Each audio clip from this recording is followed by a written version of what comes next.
I supposed to do? He's one of the most destructive, both in terms of his language, his verbal skills, and in terms of his policies of any president we've ever had.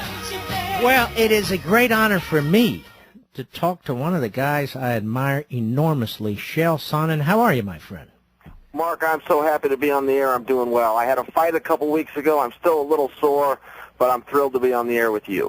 Let me tell you, I was more nervous than you were. I was watching that fight. I got to be honest, you beat the hell out of him, and unfortunately, he slipped that move on you near the end, but I'm going to tell you, he knew he was in a fight. You said he's going to know he was in that ring in a fight. Nobody's beating the crap out of him like you did. You know, it was hard to get him in there, Mark. I challenged this guy for 4 years. For 4 years, he's called himself the champion, and I've told everyone that'll listen that I am the best. They put us in there, and we proved it both ways. I still am the best, and he still is the champion, unfortunately, so we're going to have a sequel and do it again. So you are going to do it again? We absolutely will. I'm out in Las Vegas right now to meet with Dana White, sit down. He's the UFC president for our fans listening in. And I told him, look, Dana, I don't need to reach into your pocket for this one. I just need a date. Just tell me when I can get my hands on this guy one more time. All right, listen to me. Do reach into his pocket, too, because let me tell you something. You're not going to live forever, and he's got a deep pocket. You see what I'm saying? You know, you make a very good point, actually, Mark. Next time you need to come out with me and sit in on one of these meetings. Remind me of that ahead of time. I'm damn good at that, by the way. Now, by the way, he's offered, Mr. Coskery, didn't he say that I could have a front row seat or something next time I come out there? Well, yeah. Let's pretend we did say it. Anytime you want to come, it would be an honor. I'll get you a front row seat. I'll get you a pass, and you can sit in the corner with the coaches if you'd like. Well, let me tell you something. Can I be honest with this show? I like to sit at home, watch it on TV, go to the bathroom, get something to drink. You know, nobody's around. But let me say this. I cannot tell you how impressed I was with you in that fight. I saw the prior fight with this Anderson Silva where he humiliated the other fighter, and I have to be honest with you, it really upset me because it was very unprofessional. You know, mocking him and running around the ring. I guess you figured out, you know what, I got to take this fight to this guy and get him on the mat, right? I completely agree, and, you know, I agree with your assessment of his previous fight. I came from an amateur wrestling background, and sportsmanship is at the absolute forefront. I mean, there's even rules in the books. You can lose a point. You can lose team points if you do anything unsportsmanlike. So those behaviors were new to me. I'm not used to them. But at the same time, you know, it's like anything else in life. If you're dealing with a bully, you got to go back and bully him back, whether it's verbally or physically. You got to stand up to the guys on the playground, or you're going to get picked on. Now, when you went back to the to your, what do you call it, to the room when you're after the fight and so forth? After these fights, I mean, you must hurt like hell. I mean, your nose was cut. Did you break your nose again? I fortunately did not. I did get some stitches on my left eye that are still in and healing up pretty well, and my eyebrow of my right eye I got some stitches. This fight was relatively painless. The punch numbers, I had landed 286 strikes. That's a record. He landed, yeah, it was a record. He had landed 11. So I was pretty fortunate pain-wise. But you know, they're still I'm a little banged up. The fight was about 10 days ago, and I probably need another 5 or 6 days before I'll be able to get back into the practice room. Now, here's the thing. If and when you do fight him again, he's going to kind of be on to the tactics and so forth, so it might be a little harder, no? I don't know. I'm just asking. You know, I think physically, yeah, it might be a little tougher. I think, yeah, he will understand what I'm going to go out and do, and the next time I fight him, I'm going to go out and do the exact same thing. So if he can catch on to that, he might put up a little more resistance. Mentally, he's a broken man. He was talking to me in the fight. He was asking me to slow down in the fight. He was trying to get out of there. Mentally, you know, like I said, it took me 4 years to get him in there with me one time. Dana White and I will do everything we can to get him in there again, but I'm not confident he's going to sign. Now, what do you mean he was telling you to slow down during the fight? I was striking him during the fight, and he was speaking in Portuguese, but he would finish by saying my name. He would groan, and then he was, you know, oh, blah, blah, blah, and then he'd say, Chael, please, slow down, and that part would come out in English. And I talked back to him. I said, well, if you roll over, I can get you out of here, but you got to roll over and give me a choke. Otherwise I'm going to have to punch my way out of this mess.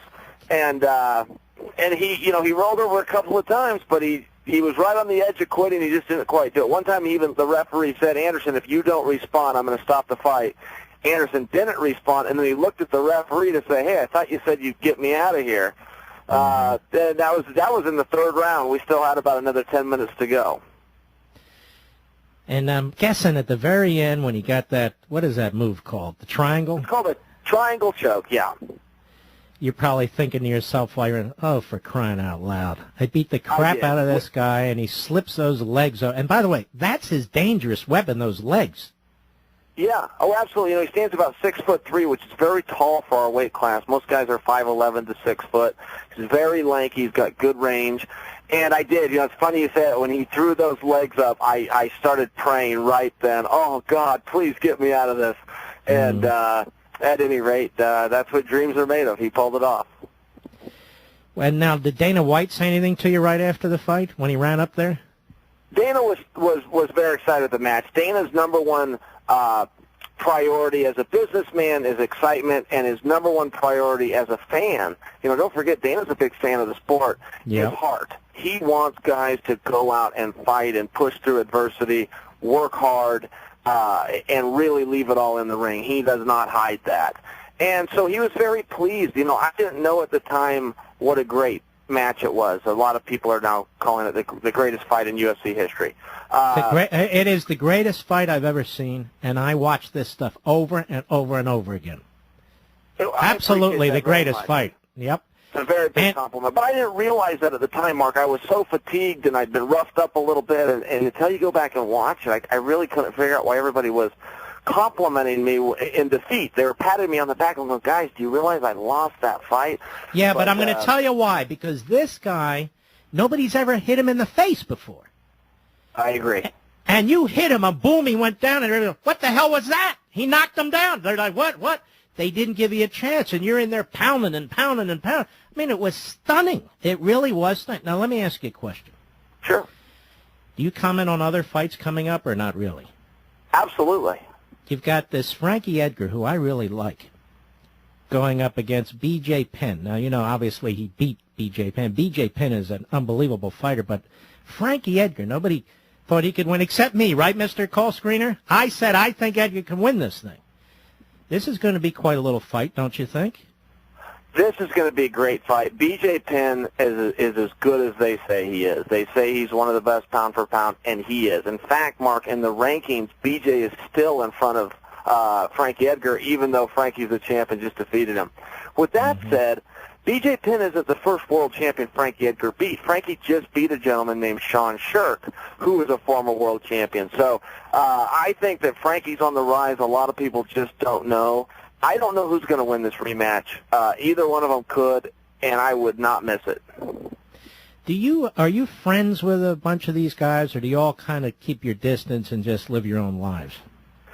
It's a very small community. There's not a whole lot of guys that fight. Zuffa, who owns the UFC, there's 183 athletes under contract spread over 5 weight classes. So that's not a whole lot of guys. The divisions are all pretty limited. So with that said, you meet everybody, you get to know them. There's some pretty good, decent human beings there. But you bring up another fair point where, there are no friends from 9 to 5. You're all out there with the same goal, and, there can be only one champion. And so if you're in this business, that's got to be the goal, to be the champion. So you do realize, as cozy as we want to get, we're probably going to have to do business together at some point. Well, I'm very, very proud of you. That fight was unbelievable, and I'm going to be rooting for you if this happens again. My fans love you all over the country, and I just want to salute you. You're one tough guy. I really admire you, and God bless you, my friend. That is such a compliment from you. I just finished your book, Freedom and Tyranny.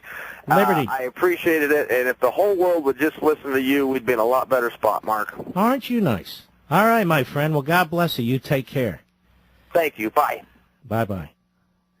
If you don't know anything about the UFC, I'm telling you, I don't get paid to do this. I'm telling you, it is unbelievable sport, And that is an unbelievable athlete. Am I right, guys? Yes or no? Unbelievable. And the nicest guy, listen to him, intelligent as can be, but they got to get their money when they can. This sport, you know, when you're 50, 60 years old, you're going to feel the effects of what you went through, you know, when you were 18, 19, 20, 30, 35, and 40. Get your money when you can. Chael Sonnen, thank you. Stamps.com. Now, if you're like me, you don't have time to wait in long lines at the